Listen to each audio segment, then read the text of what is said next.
Want to dance? No.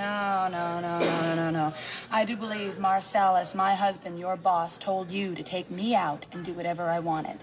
And now I want to dance. I want to win. I want that trophy. So dance good. All right.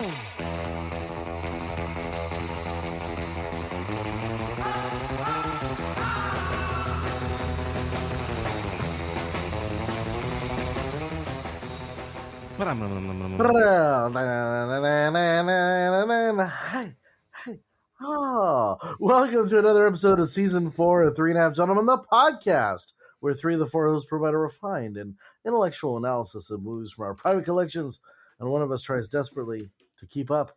We'll let you decide which host is which, but for now, my name is Sean, and spinning with me as always are my co-hosts, Jeremiah.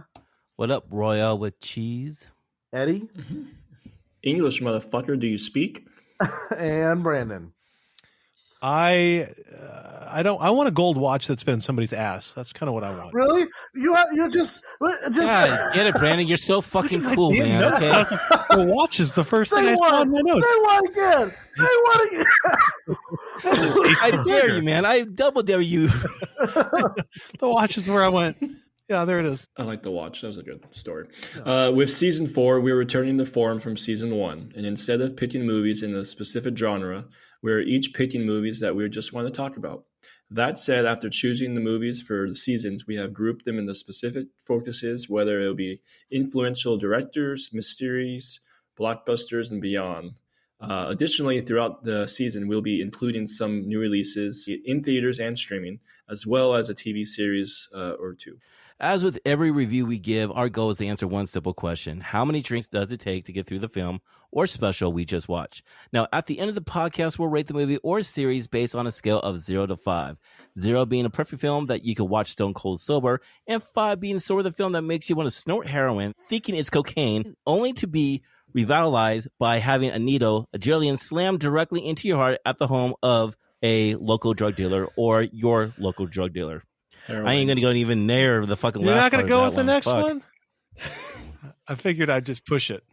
I'd push it. Brandon, the key is subtlety. The key to the script is subtlety. More than anything. straightforward. I knew he was going to go there too. It's like, see where he went. So, and my second comment is, so I've watched this movie 20 times. I had no idea that she snorted heroin and not cocaine, and that was her problem. That was her problem. I same thing. You I gotta thought have she good just had an cocaine, overdose guys. from heroin. I'm so drug illiterate that I didn't understand there was a difference. That's the first time I saw that. I was like, oh, that made sense. She used the heroin instead of cocaine. I was just like, oh shit. Heroin's I think bad. the thing to think about is that Cocaine's good. adrenaline can I fix was you. like, okay. Yeah, With adrenaline is that, an easy fix. Brandon, what movie do we have lined up? Well, tonight, if you haven't figured it lined out, up for us this evening. Ew, easy there. Oh God, tonight, if you haven't figured it out yet, Hey, this is what? adult program. Oh God, apparently. All right. Well, tonight we have 94's revolutionary and violent masterpiece, Pulp Fiction. This film follows the lives of several different people in and around Southern California, including 2 hitmen, a boxer, a gangster and his wife, and a pair of small-time criminals. Over the course of their 4 individual stories, their lives intertwine to give us a mosaic filled with violence and redemption. Pulp Fiction has an all-star cast, including John Travolta, Samuel L. Jackson, Bruce Willis, Uma Thurman, and Harvey Keitel, among many, many, many others. The film has an IMDb rating of 8.9 out of 10, has a critic score of 92%, and an audience score of 96%, respectively, on Rotten Tomatoes. Wow. Whoa. Did you talk about the once famed actress that was a pilot? Oh, shit, yeah. Uma Thurman. Yeah, no, it's all right. But I mean, she's Mia Wallace. You said, like we go downtown. Yeah. Yeah, you're right. Yeah, we got As with every movie we review, we try to pair our selection with a drink that we feel reflects the film. So, Ed, why don't you take us through the drink that we'll be enjoying this evening? And I hope to God it's a $5 milkshake. God Tastes damn, that's a fucking $5 bomb. milkshake. Tastes I delicious. know. It's like, you know what? This economy, you know what I'd give for a $5 milkshake? McDonald's I has was more thinking about expensive that too. milkshakes than that. Thank Sean, you, Biden. Didn't we have like fucking like milkshake booze like in New York, and they were like fucking like $15 to $20? Yeah, I mean, it was. I had bourbon in mine. It was at least 15. Bourbon. Anyway, Well, Where the fuck was I? Sorry. Where was I at? You that? were still flying When in. did you guys have You that? were- Oh, Yeah, you he were, was flying in. no, you were still flying. That was the damn first. it! I one. knew I missed diner. another thing. Yeah. No, was he? Yeah. Was he Oh not? no, he was was it the there. diner? There's Yeah. a Was that when you diner. had no, it was the Star. It was the Stardust place, wherever that The fucking start, place is. and, yeah, and I they wasn't sang there. all the show tunes while we ate. Yeah. Okay. Well, tonight, guys, we're going to be making the $5 milkshake with booze. So grab a shitload of your favorite ice cream flavor, some milk, blend it up, and it's ready to go. And then add your alcohol of choice. Pretty easy, right, guys? Anyone Pretty can do this simple. one. Just kids don't listen to this, but pretty much Yeah. pretty simple. Ice cream, ice, and booze, and that's pretty much it. You can find our full recipe at the Gentleman. I'm sorry, at the Gentleman podcast, and you can see Jeremy. Jeremy, will you take pictures this season 4? Is that what's going on? What's going on? Yeah, we're gonna take pictures, but we're also gonna show you how to actually make the drink with reels and everything like that, so you can actually listen along and actually that's be cool. a part of it. I do recommend. Sean makes a really good orange creamsicle vodka drink. yes. So I want that's the one I want, but with vanilla orange, orange creamsicle with vodka. That's the one Ooh, I as a think shake, that would be That would delicious. be really good. Yes. That sounds like a good idea, actually. So before I know there's a lot to talk about in this podcast, There's a but lot. I just have to ask: best shake you've ever had? Honestly, I'm not going to say because we're I in got New one. York, but that shake we had in New York was pretty fucking great because the bourbon, Yeah. it was so I'm so fucking glad. delicious, man. Delicious and yummy. And I got a little kind of tipsy. Yeah. When I was living in Georgia, we had Steak and Shake, and Steak and Shake had it was a mint cookies and cream milkshake, and I swear to God, that thing it was my lifeblood. It was the greatest thing ever. So my favorite place I've ever had, I wasn't able to do in New York. I'm pretty sure that would be the top. But my favorite, pretty much right now, it's a place that's called P. Terry's. It's in Texas, and it's the cousin of the person with In-N-Out. So they branched off and they made their own burgers, and they're just like In-N-Out, but they're in Texas, and they're called P. Terry's, and their milkshakes are to die for. That sounds pretty fucking amazing. Sean, what's your favorite milkshake? My favorite milkshake has. I mean, you're gonna be like, you're joking me. It's Frosties? a Denny's fucking milkshake where they give you that metal cone or that metal extra little spot. That's pretty of it. exciting. And sometimes they do like they in the holiday season they do like a mint bark. Oh my God, that yes. shit is on point. I'm And sorry. then Sean there. gets his flask and he puts a little Yeah, like he does. grandfather's cough syrup medicine inside that fucking Of shake. course. Okay, so let's talk about this movie. And one of the things that's absolutely brilliant about the way that Quentin Tarantino approaches this movie is he does not care about chronological order, does not care about time, does not care about flowing scenes together. He basically is cutting vignettes of different characters that are not in sequential order together as they progress. Jeremiah, give us some thoughts. I remember seeing this movie and completely being blown away of the narrative structure of the film and how it plays out the sequence. I've never seen anything like that in my life. And I think it's so fucking ahead of its time. And then a lot of other films are trying to do the same thing or try to do the same thing. But I remember seeing this and I'm still thinking about it right now because I just watched it the past couple of days ago. And it was like, fuck. I've never seen anything like this where a movie is like completely out of order, but it fits the movie the way how it needs to be fit. The fact that you've got Vincent dying and then literally 5 minutes later he's redeemed or not, he's brought back and he's got this whole huge story arc that happens. You kind of forget a little bit that hey he just got blasted away in a toilet.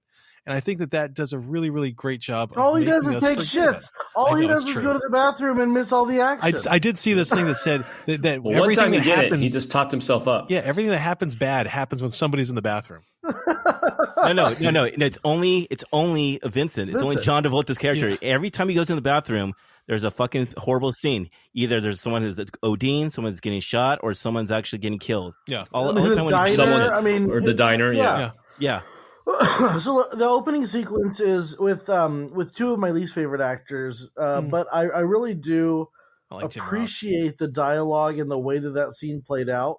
Tim Roth to me is a poor Tim man. Roth is Gary Oldman. They're the same person. That is not true. Gary Oldman is a storied actor of quality and wonder, and Gary Oldman looks like a mouse. Tim Roth, he's in Harry Potter, right? He's the whatever his name is. No, he never made it in. No. So there was a report of like the script being released and like certain actors that were supposed to be like a part of this movie, and actually Gary Oldman was actually supposed to be in this fucking movie. It makes they are kind of interchangeable, yeah. But. But Gary Oldman, you can't compare his acting style to Tim Roth. Now, you've got this opening sequence, and it reminds me so much of Quentin Tarantino. Just the feel of it. They're sitting in a diner that's clearly old. Mm-hmm. They're having this dialogue of kind of what could happen, and then all of a sudden manifest. Right, whatever they're saying, they decide, and they go. And that's so Quentin Tarantino-esque. Mm-hmm. It just brought you right into this world, and it made you excited to watch the movie. Mm-hmm. Yeah, it's the music too, man. Had something too. Yeah, well, I'm talking about with. Quentin Tarantino. He's a man. I think you guys all can agree. He likes to reuse his actors and actresses. Mm-hmm. He finds them quite fun using them over and over and over with them. So, Tim Roth, he was in Reservoir Dogs, right? That was 92. And that was, was that Tarantino? Yeah, that was Quentin Tarantino. Was that his first one? Yeah, that was his first directed, So I couldn't... Pretty epic special, yeah. I couldn't watch that one. I stopped right when Madsen does the stuck in the middle of a few torture scene. Yeah. I could never get past that scene. I never could get past it. So I've never seen beyond. The ending's actually. I had a tough time watching this younger age, so I had no idea what the fuck was going on half of this movie. I remember, and I watched it a couple times since then. But it's still, every time, like it throws me off with the order. Every time, I'm never like, oh yeah, I forgot that this part's next, and then this part. Wait, oh yeah, Vincent died. I forgot all about that. Let me ask you guys something about this movie. What is your favorite story in this movie? There's three stories basically that are the main focus. I think everybody likes the Bonnie situation. Chapter 1, the Gold Watch, or the Bonnie situation. Yeah. Who's Bonnie? Bonnie is Bonnie Quentin situation Tarantino's is wife. Actually Quentin Tarantino's wife Jimmy. in the movie. Yeah, actually. Jimmy. The Bonnie situation is the wife Bonnie coming situation home is cleaning and up trying with to Harvey get the dead Keitel. body out of the house. It's Harvey Keitel. Okay. I'm sorry, because you got that's because to me there's the three stories are Vincent and Jules. Vincent and Jules. And Jules. Yes. Bruce Willis is another one, and then you've got Mia and Vincent is the first one. Mia and actually. Vincent, I guess you could say that. But it's almost like they're not three distinct stories. It's almost like it's Vincent, because Vincent is in the bar at the very beginning with Bruce Willis when he confronts Butch, when he confronts Marcellus about throwing the fight. And then Vincent's also at the end of his story, obviously. And then Vincent is with Jules. Vincent is with Uma. Vincent is with the cleanup. So, I mean, really, you could argue that this is only from Vincent's mind. Yeah. Well, no, because you also see Vincent in the beginning of the movie with the two couples talking to each other. You literally see John Travolta, which is pretty cool watching it over again, that you see his character walking in the background going into the scene. So you know that you see the beginning of it. But yeah, you're right. Vincent is the main person that's in every story pretty much throughout this film, actually, when you think about it. I mean, you get that, but I mean, like, with the whole scene with Bruce Willis, it tapers off a little bit. Like, I mean, he dies there at that point. So that whole scene of Bruce, like running away, Butch, with the money and, trying to escape Marcellus, I can tell you that I didn't care about that story out of all the other stories. I enjoyed the relationship between Jules and Vincent. I enjoyed the relationship between Vincent and Uma Thurman, Mia. No, what I'm saying is that is the story. The story is that Butch was supposed to throw a fight for Marcellus Wallace. Butch does not throw a fight for Marcellus Wallace, and instead, kills the guy and goes on the run. Marcellus Wallace then sends Jules and Vincent after Butch to try and find just Vincent. Find No, Jules and Vincent. No. Jules actually left at that time. He's done, actually, when you think about it. He's done with it. This is a couple days after. Oh, that's right. Yeah. Right. So, the timing just fucks you up. I'm sorry. Yeah. It does.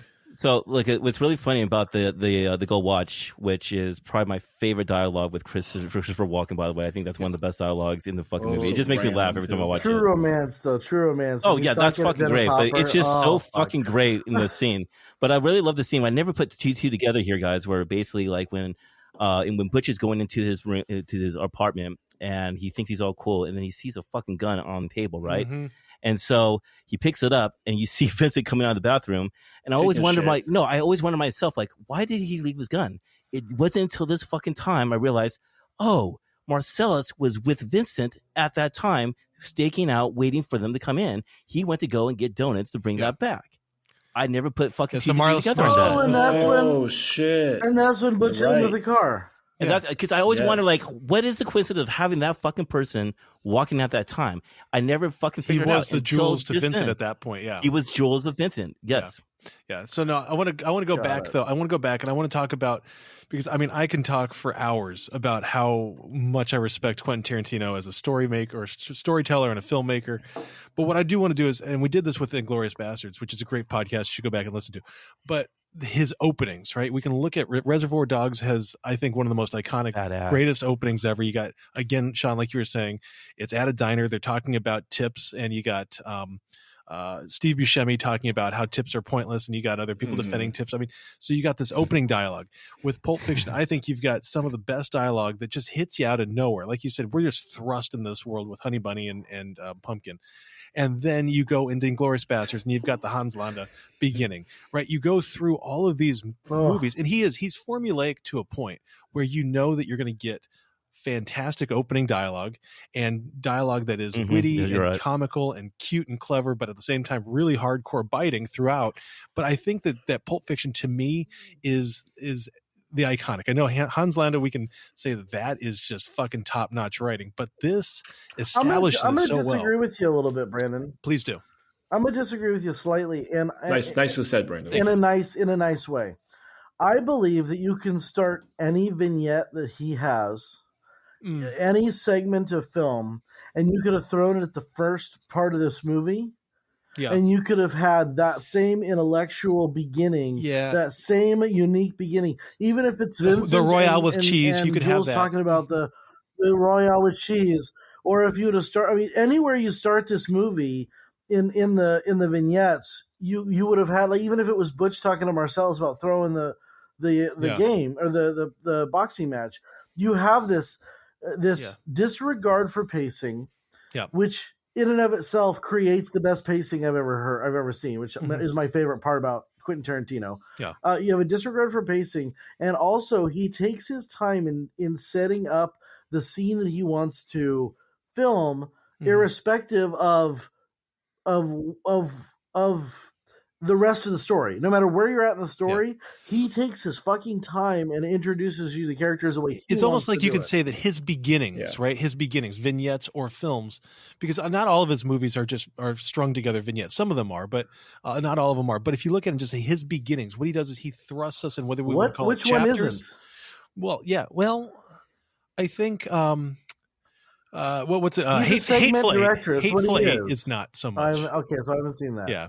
And Django isn't so much. Yeah, but you got to remember, like, the soundtrack of this movie, it gets you, and you're ready to fucking go right in. And I love the fact that when you think about this, there's no score to this. This is all like songs from Quentin Tarantino's fucking favorite vinyl soundtracks that he likes to fucking add to the music, and it fits, man. It goes into Dick Dale to Cool in the Gang. Yeah. And it just fucking flows in right so fucking dope on it, man. It's so badass. And I'd always remembered how much I like this, but for me, one of my favorite songs of all time, put a period at the end of it, is Son of a Preacher Man. And I first heard that song in this movie, years and years and years ago. Dude. And I still listen to that one every couple of days. Like, literally, I'll go find it and listen to it, because that to me is one of the greatest. But I can't think of that song without seeing Mia Wallace walking, or her feet walking through her home. Like, it's it's beautiful, but I think that's what it does, is it takes something like a song and it's now kind of recontextualized it to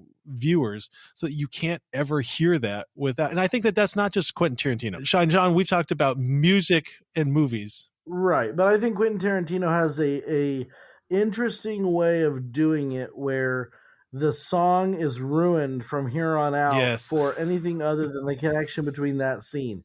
Even a bad, like Stuck in the Middle with You from Reservoir Dogs will forever haunt me as the scene where I don't watch that movie anymore. Yeah. He knows how to label scenes with music really well for life. Yeah. Think about James Gunn and what he did with Guardians of the Galaxy, right? He put together 2 great soundtracks for Guardians of the Galaxy 1 and Volume 2.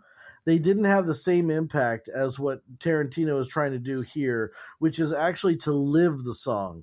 And I'm not suggesting that James Gunn should have done that. I'm saying that it's kind of the same concept that he used. Yeah. But after Tarantino, there was so many directors that was trying to use that same like clutch, with their films. Like, I'm going to add all these songs to like fit the scene and everything. And a lot of them don't work because I don't think they have an idea. I think when Tarantino, I assume like when he writes it, he has the soundtrack in his mind that he really wants that on that fucking script. I heard that he That's the movie scene and everything. back in the day when he sent Pulp Fiction scripts to everybody, he sent a cassette tape. It was a mixtape, and he said, you got to listen to this, and it would tell them when to cue up what song to listen to when they're reading the script. And to me, that's what fairness, Zach Braff does the same thing, and Zach Braff has to a whole different methodology of directing he's got the same impact where it's the music is a vibe, right? Is part of the character, part of the introduction, part of the it's synonymous is what it is. That's a great word. So, question: favorite soundtrack for Tarantino? Oh, this one for movies. This Which one? Kill Bill. Is it this one? This one, I think. The RZA with Kill Bill. I think Kill Bill is pretty fucking dope, dude. No, I mean Kill Bill has such iconic moments, and I think it's set up with the fights. Like I love the 5, 6, 7, 8s. I love the we got the Lucy Liu battle. Tarantino. Was brilliant, right? Yeah, I'll give you that. I agree with Sean on that. Yeah, to me that movie. It just does it for me. That's all. See, sorry, Ed. Kill Bill is I think the soundtrack's fucking great, actually. But Eddie, what's your favorite one? Before I go into my other topic. Well, True Romance. I always liked the idea of that, but I think that was a movie I liked as a whole. I also liked. I want to say it was I want to say Django was kind of always fun to watch, but From Dusk Till Dawn was probably a secret little gem of mine that I always enjoyed. The music? But we're not talking about all of it.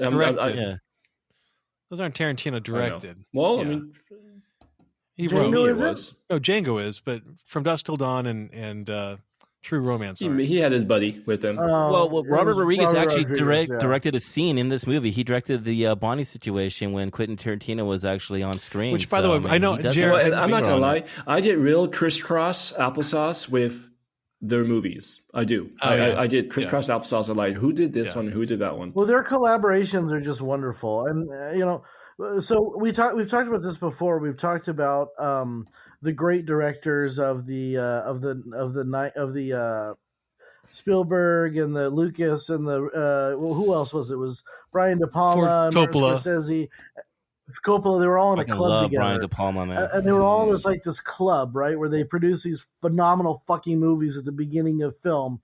When film started to get popular, and then everyone forgets that you fast forward and you had the Robert Rodriguez, the Quentin Tarantino, that kind of secondary group, that group of fucking not just directors but actors and writers, and everyone was collaborating with each other the same kind of way.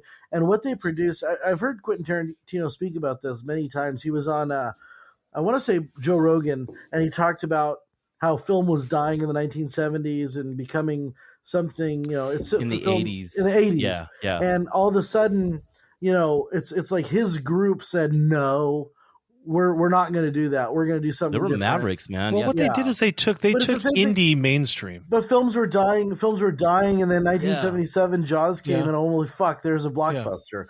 Like, it's the same concept. Mm-hmm. Yeah, but his thing was like, we're just going to do the 70s, but we're going to do part 2, and we're going to actually kind of like, use that as a way to actually, express the films that we want to do. But what they did too is they took exploitation films, like you got the kind of the horror films, and they said let's make them mainstream, right? They brought them to, no longer was it kind of midnight showings. It was now like this is kind of what you go to on a weekend and see. And to me, that's where I mean, I know a lot of people, my family included, who are like, oh, Quentin Tarantino, it's too violent, it's too rough, and it's too abrasive. And I think, yeah, it is. It's too abrasive, but that's the whole point of it, right? And if you look at what Quentin Tarantino does as a producer too, I mean, he's the reason that we have Hostel. Whether you like Hostel or hate Hostel or never seen Hostel but know about it, he's the reason we have it. Is because he wants to push the boundaries of what film can and should do. And I think that opens up a whole lot of discussion, which we probably don't need to get into here. But what I think he did is he pushed it. Well, I tell you this much, like even just the thought of like actually bringing John Travolta into this movie, right? Mm-hmm. Think about that. During this time, he was cold as ice. No one didn't want him. Having John Travolta as the lead in this movie, it was kind of fucking like, what the fuck? I love Jules. I mean, Samuel L. Jackson, Jules nailed it for me of like a hitman that was retiring and just he wanted another life. He wanted to get out before he died, and he was almost trying to also get Vince out at the same time. Yeah. But it's just like Jules for me was the movie. I enjoyed every time Samuel L. Jackson went on the screen. So to me, this was Sam Jackson's best role that I've ever seen him in. I think that this is his iconic role. Coming out role when you think about it. Yeah, it is. Well, I mean, I think you have a point there, Brandon. But going back to what Jeremy said, that this was kind of a starring vehicle for Travolta. I don't necessarily believe that. I think Quentin Tarantino has ensemble casts, and I think that people shine in an ensemble cast. And sometimes when you have this type of film where you have so many great actors, the crop rises. Yeah. Everyone floats together. And I think the reason that Samuel L. Jackson was magnificent in this movie is not only because he's a magnificent actor, but also because he had great writing. He had John Travolta to bounce off of, and I think John Travolta got better because of it. And he got both better because of Uma Thurman, who I think is a very underrated actress. Yeah. And then you had, Ving Rhames, who's notoriously a good actor. I bet if you go past this movie into the 2000s, you've got like John Travolta taken off in a way that you've never seen. Bruce Willis taken off in a way you've never seen. Sam Jackson did Die Hard 3, which was probably his biggest movie, I would think. At that Star time, Wars. Yeah. I mean, I can't think of any other ones that he was of all time.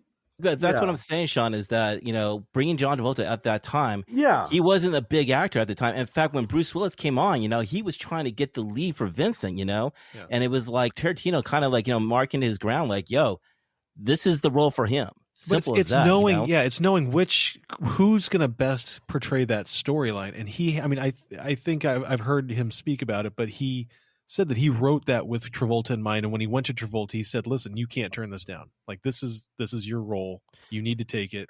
Do it." And I do feel like there's some roles like that people are meant to have. Like there's roles that, and I don't remember who was talking about it. I want to say it was Kevin Kline, and he said, or Jim Carrey. It might have been Jim Carrey, and he watches a movie that he was up for, and he says, well, that was completely in a different direction than I would have taken the role, and it was magnificent and brilliant and wonderful. But it was completely – oh, no, who it was? It was Jim Parsons for Sheldon, and he was up for Dwight in The Office. And he said that if he would have gotten Dwight in The Office, it would have been a completely different show. It would have been a completely different character, and it probably wouldn't have been as good. And Ryan Wilson was up for Sheldon in Big Bang Theory, and he didn't get it. And he got Sheldon, and so he brought his Sheldon. Ray Wilson brought his Dwight, and those two shows are marked by those two performances, right?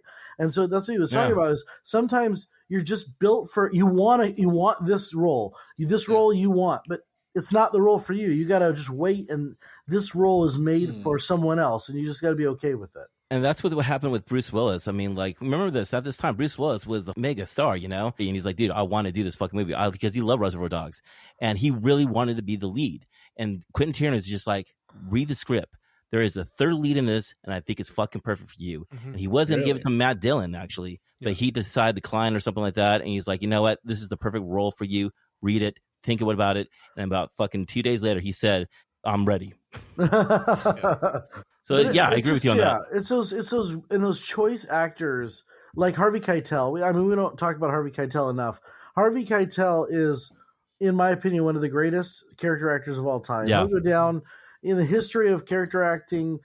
He is like a what do you call it? A masterclass. He's a right? badass motherfucker. He adopts to his character. He changes every single time. He's a badass motherfucker. And when he is drinking that cup of coffee, and Vincent says, you know, how about a please? And he's like, what is he? He says like, "What's sugar all on this top?" shit. He goes, but I if it think helps, fast, I talk fast, Yeah. so please with sugar on top. clean the fucking car. It's the fucking funniest line. Even when he has a sip of cup of the coffee, and he looks at it, he goes, You know, it's the funniest fucking... So I tell you where he was great too. If anybody ever wants to do this movie, I think we should. There was a movie called Red Dragon, and he played in that, and he was really quite magnificent in that. That's a Hannibal. Have you not to get off topic, but have you seen Point of No Return? Anybody seen that one with Bridget Fonda? No. Oh, with my Bridget God. Fonda, yeah. So he Fuck, plays yeah, he that plays movie's dope. very, very much He the same plays the wolf cleanup. character. He plays the cleaner, and not as personable. But fuck that. That to me is his role, and it's so similar to the wolf here. But yeah, totally recommend that one. It's a shout out to that movie. I love it. And Bridget Fonda, back in the day. Yes. So, guys, can I ask you guys a question? What do you guys think it's in the briefcase, if you don't mind me asking? Oh, it's Marcellus's soul. Is it Marcellus's soul? It is Marcellus's soul. I love that theory. I know it's a stupid I theory. love that Pumpkin, theory, dude. Was it Pumpkin? It was Pumpkin that looked at it, right? Yeah. He looked at it. He's like, is that what I think it is?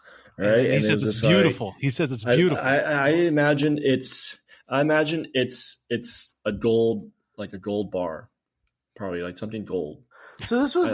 Can we trace the briefcase for a minute, because it was those kids had it at the dorm room where they're all eating McDonald's. The Flock of Seagull kid? Yeah, The Flock of Seagull kid who died. They fucking He died. killed all of Break them. your So bad concentration. for him. I love that. Oh god, it's so good.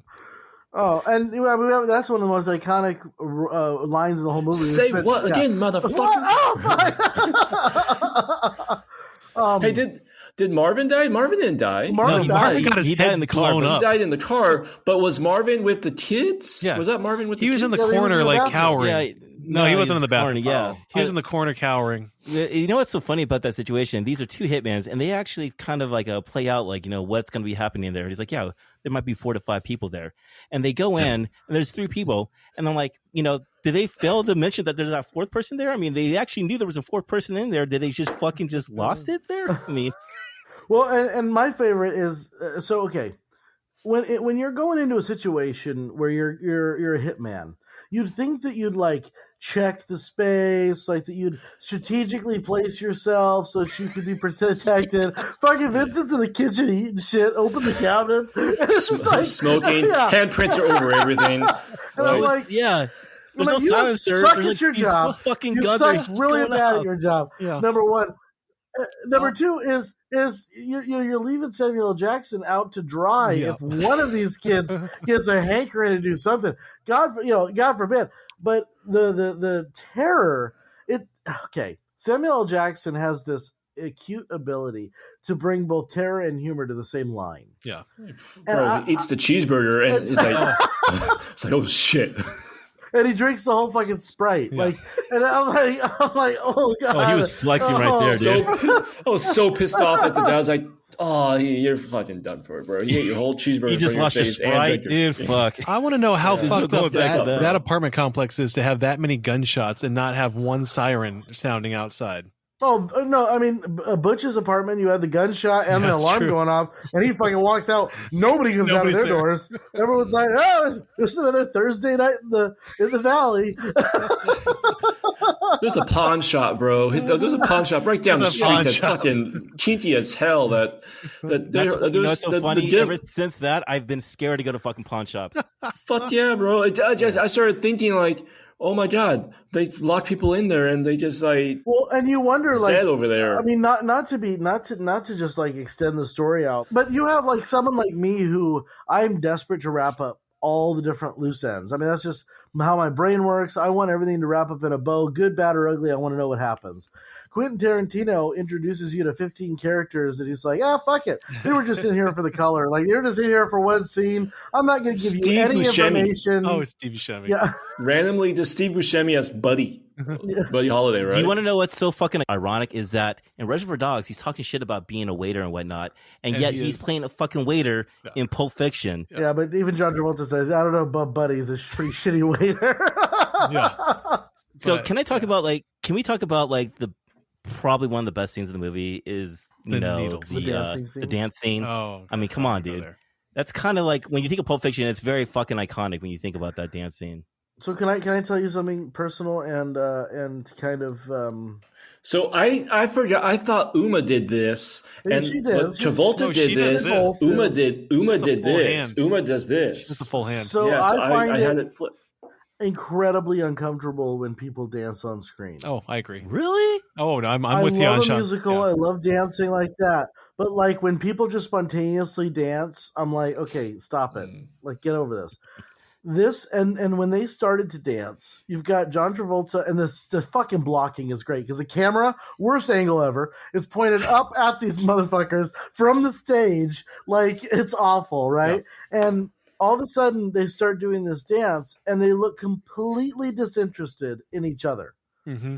They're high. They're both high. One's on coke, and the other one's like on heroin. I know, and weed. But they're doing their own. They're doing their own thing.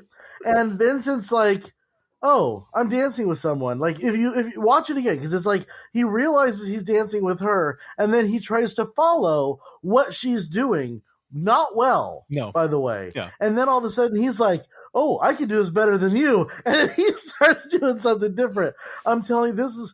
I don't know if it was unintentional or intentional or blocked or scripted, but it was the most brilliant 4 minutes of acting John Travolta's ever had. Yeah. Let me tell you something about that dance sequence. Actually, the whole the eyes and whatnot. He actually went to Tarantino allegedly, from my understanding, what I was reading about, and he mentioned about Adam West doing the Batman dance scene, and he's like, "You want to just add that to that?" And Tarantino was like, "Fuck yeah, let's just add that to that," which is pretty fucking cool. Travolta, his most iconic role up to that point was Saturday Night Fever, and so in a lot of ways he's parodying himself. He's making fun of himself, and I think that that's one of the things that makes this.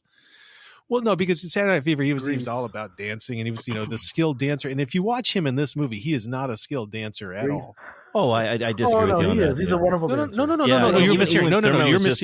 You're mishearing me. No, what I'm saying is that Travolta, I think, is making fun of himself, and I think that that's really a cool, awesome thing in the sense that he's a skilled-ass dancer. In Saturday Night Fever, he shows that, and that was his iconic role, really, in a lot of ways, that in Grease, up until this point. And here, when he gets up on stage, he's not dancing to the capabilities that John Travolta can have. I don't agree. Oh my God, I don't agree with that. I think...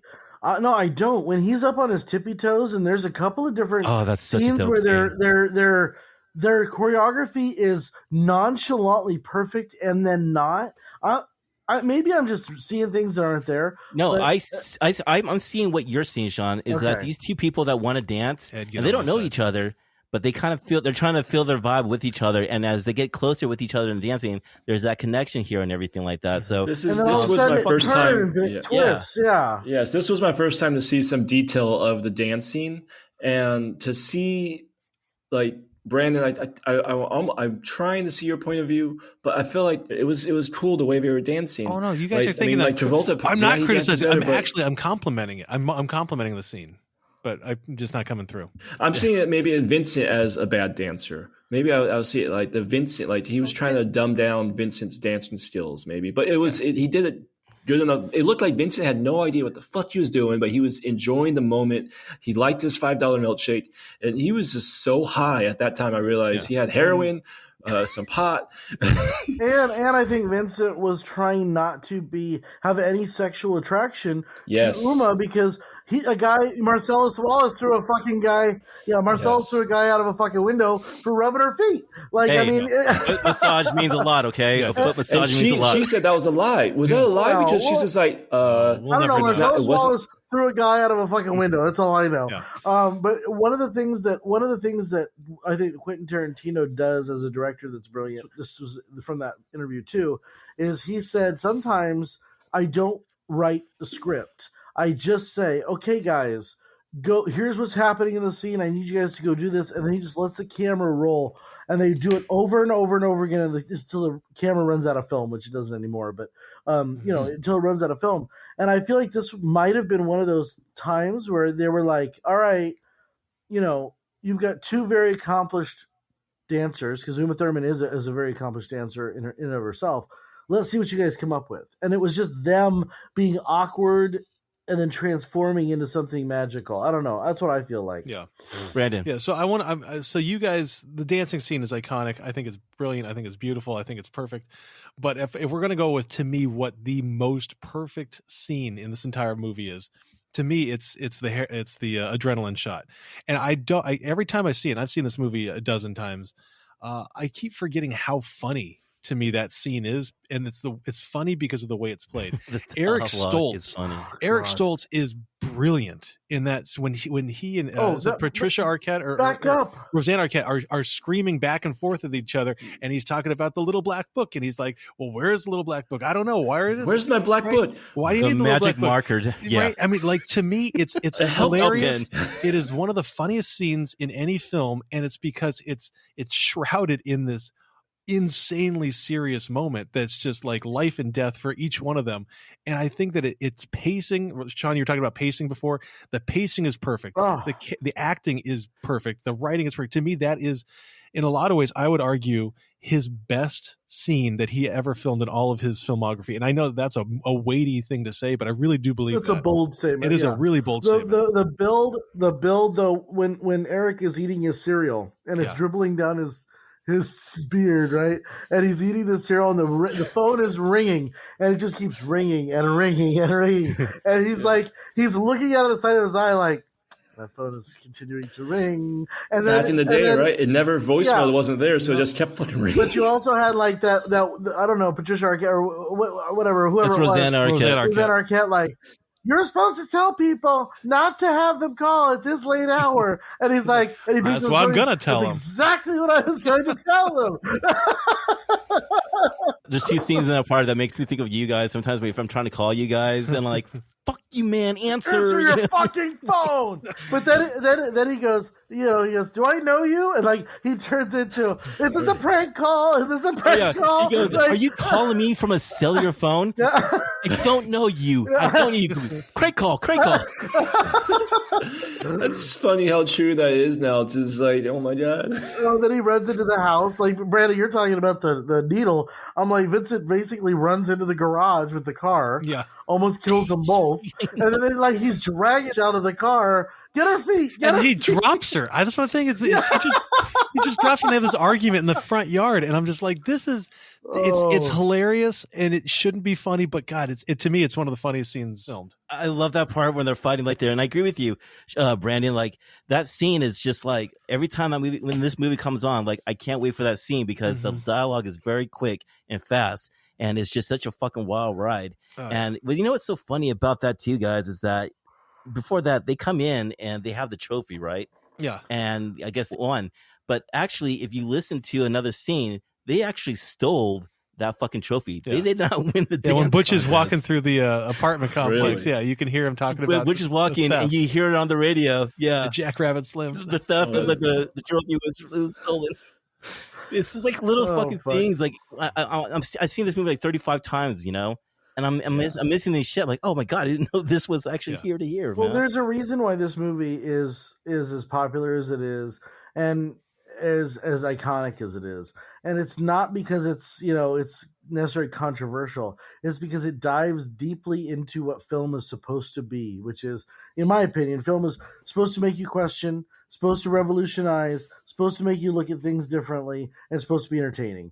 And when you look at all those criteria, you have pretty much something that keeps you entertained, even if you don't. Well, the best part, like everyone says to me, "Oh, I don't like Quentin Tarantino movies." I'm like, I don't know how you can say that, because anytime you don't like a Quentin Tarantino movie, you got a different scene in five minutes that coming up where, try these characters, see how you like them. Mm-hmm. It's so true. So I just want to say one little thing before my little piece here. My favorite part of the movie, funniest part was what Brandon was saying. Like that's the most funny, real drama part I've probably seen in a long time. I really enjoyed seeing that, and it made me laugh hysterically. But was Samuel Jackson and Tim Roth Yeah. at the very end, Yeah. the last 20 minutes, or probably the last 10 minutes? 10 minutes. That face to face, and then him calming down Honey Boo Boo, and then also and then also talking to Tim Roth, like, hey, tell your girl to calm down. It's just how Calm down.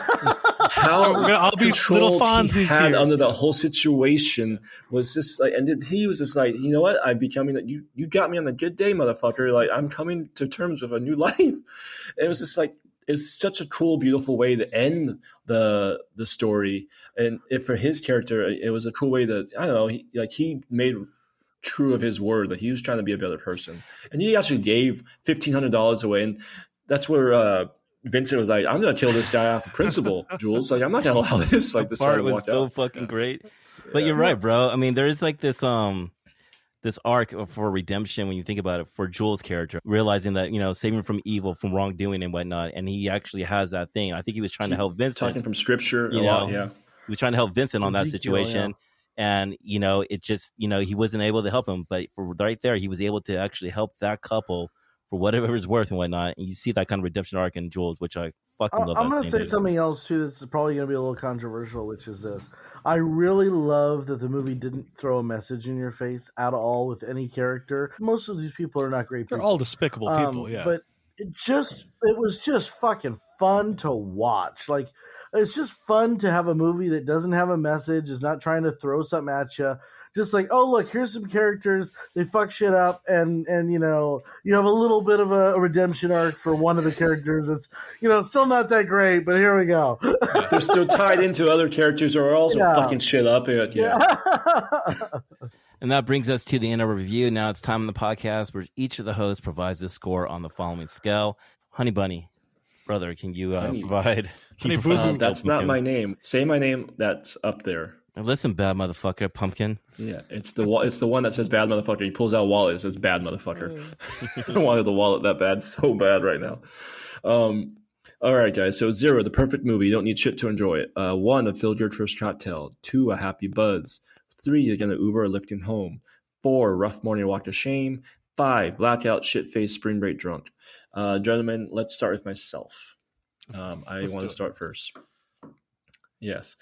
Set the bar high. I'll probably be short and quick too, to make it very happy for all of you. Coming into this movie, I haven't seen it in a while. Okay, so I forgot a lot of the scenes, but this is one of Tarantino's his favorite. Right? So when you say his name, it's impossible not to think about this movie, and that's for a reason. I realized he was ahead of the game here. He tied in every fucking character possible, like everything, all the way down to the radio. You guys were just saying, there was so much here that I didn't catch. And every time you watch this movie, you can just watch a whole nother part of the scenes. Like, oh crap, I didn't get that until right now. It was a beautiful, well shot. Music was amazing. The soundtrack was on point. It's a movie that I'm gonna probably not let my kids watch until they're at least 35, and even then, maybe around their 20s. But this movie just does something to you. It holds a special place in my heart. This director it's impossible not to like his movies when he comes out with a movie. This is not my favorite one of his, but it's one of my favorite one of his, if that made sense. It's up there with one of his. I'm going to give this, honestly, a 1. I'm giving this a 1. I think this is a 1. There is parts of it I feel like it dragged on in some series with Bruce Willis, but that is the story. But that's how I feel. Who wants to start next? Sean? Sure. So for me, this was a really fantastic experience. I've really been I don't know if Quentin Tarantino has lost all of the filter that he once had, which was not very much at the beginning, or if he's out there just talking more and doing interviews more than he has ever done before. Yeah. But he is the most honest interviewee I've ever heard. And he is basically talking about the death of film. That film is dying right now. It's cyclical. It'll come back.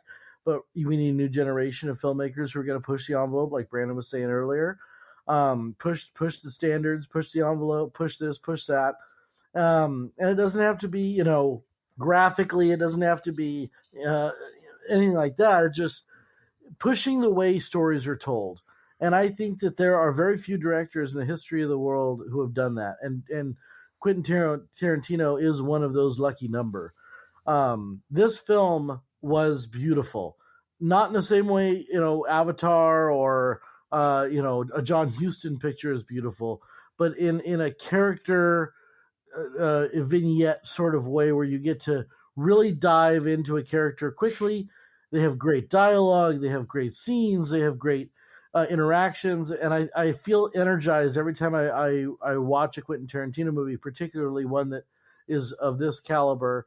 That I have hope for the future of film. Let's put it that way. That being said, I think I agree with Ed. It did drag a little bit in some areas, specifically around Bruce Willis's character. I found him the least compelling, the least fun of the group.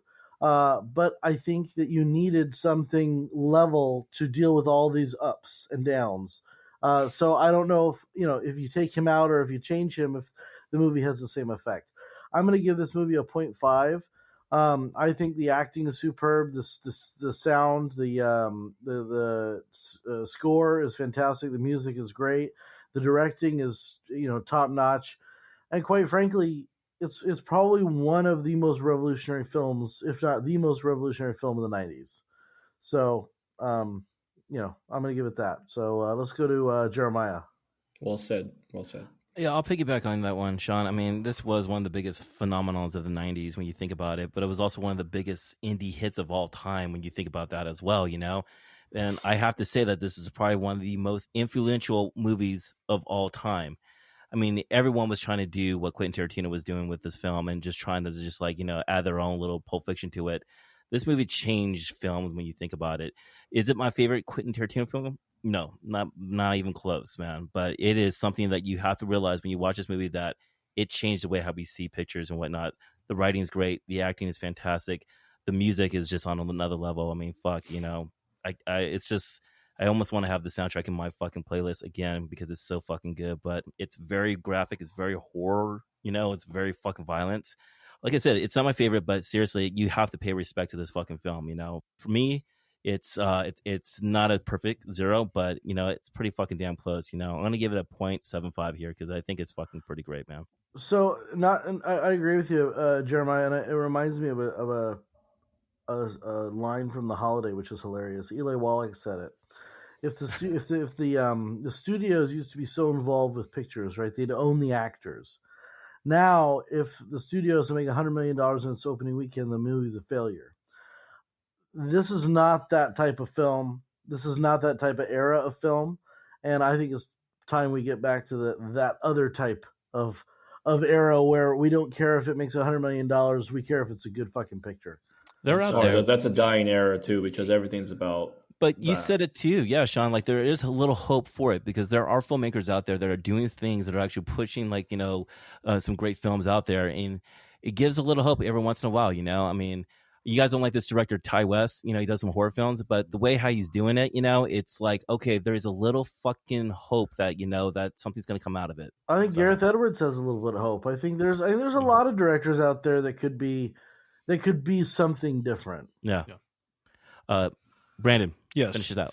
So this is my pick this week, and this is a movie that I've been wanting to pick and have us do since before we started 3.5 Gentlemen, because this movie is a really important one to me. I know I've talk all the time about how movies. I wanted to devote my life to movies. I wanted to make movies, and with this movie coming out in the '90s, early '90s, and me getting into film.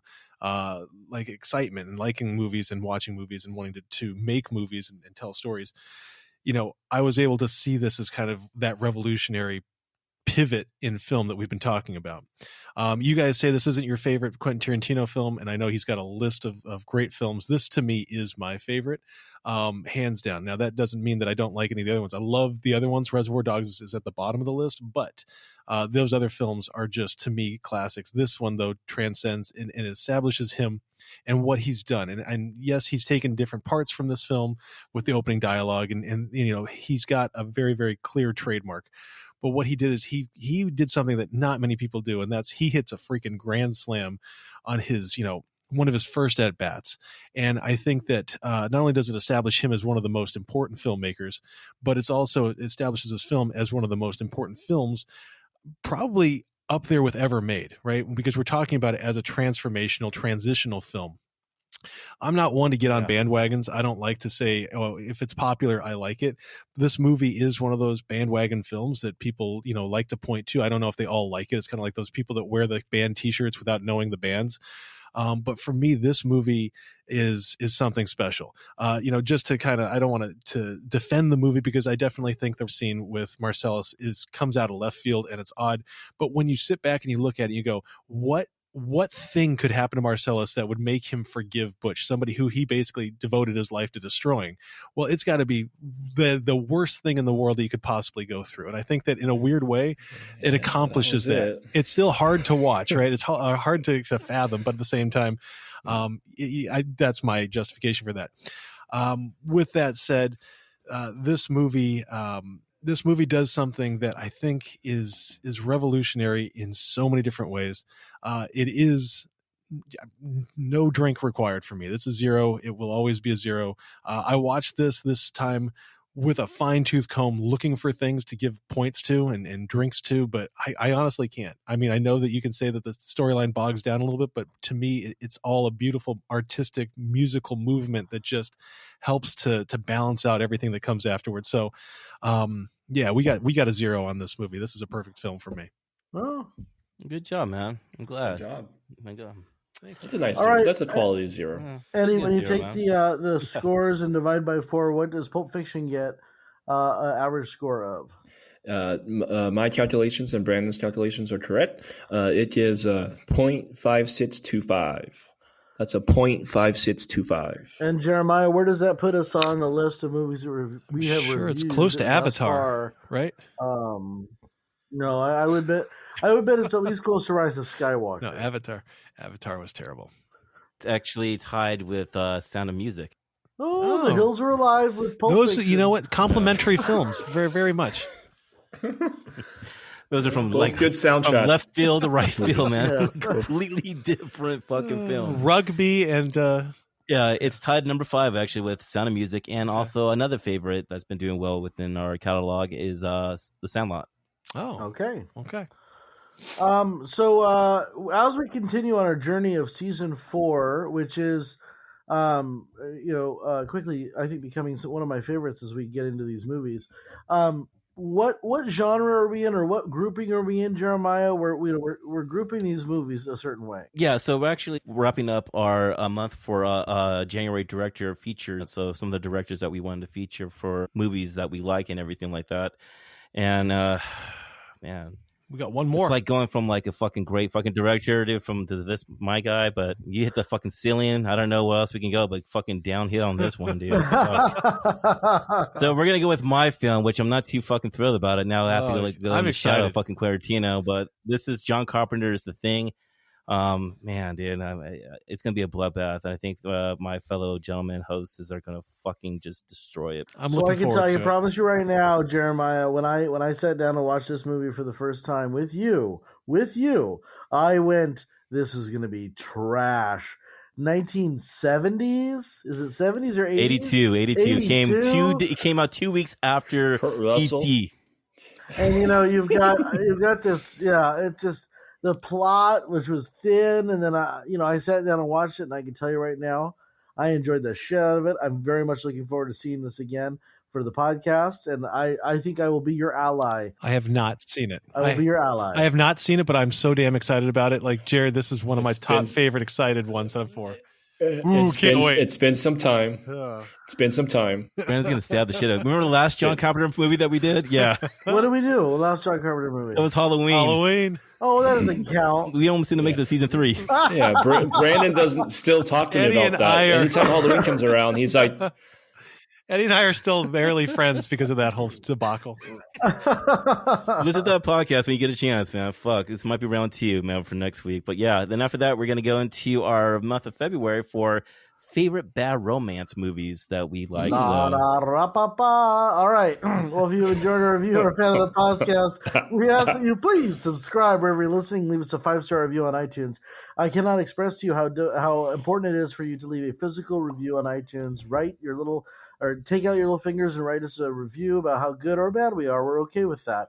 You can also find us on Instagram at the.gentlemanpodcast. The dot means a lot. You can visit our website, thegentlemanpodcast.com. And we'd love to hear your input at hosts, HOSTS, at thegentlemanpodcast.com. I will also beg, plead, and maybe even bribe you this season to go ahead and share our podcast with at least 5 people in your life. 5 people who are interested in movies, who want to hear just 4 really great friends talking about some of the best movies ever made. It's a very informal podcast. If this is your first time listening, I will say, go back, listen. We've reviewed some wonderful movies in a very informal way, And we listened to it's kind of unique. So Point Break. we review some really bad movies. And I'm sorry. Break. I'm sorry. The Great Gatsby. Yeah. yeah, we've also done some shitholes, but that's okay. Anyway, so with that being said, we will see you next week. Cheers, gentlemen. Cheers, guys. Cheers. Damn. Eddie at some Miles point is away, going to that was shatter pretty those hardcore. glasses, I swear. You hit that thing so hard. No, I'm not like Jeremiah. You remember when Sean shattered his glasses at his place? Yeah, that's that was Jeremy. it's revisionist history there, Jeremiah. Is that- That's not me. yeah. It was Jeremiah. Rewriting history.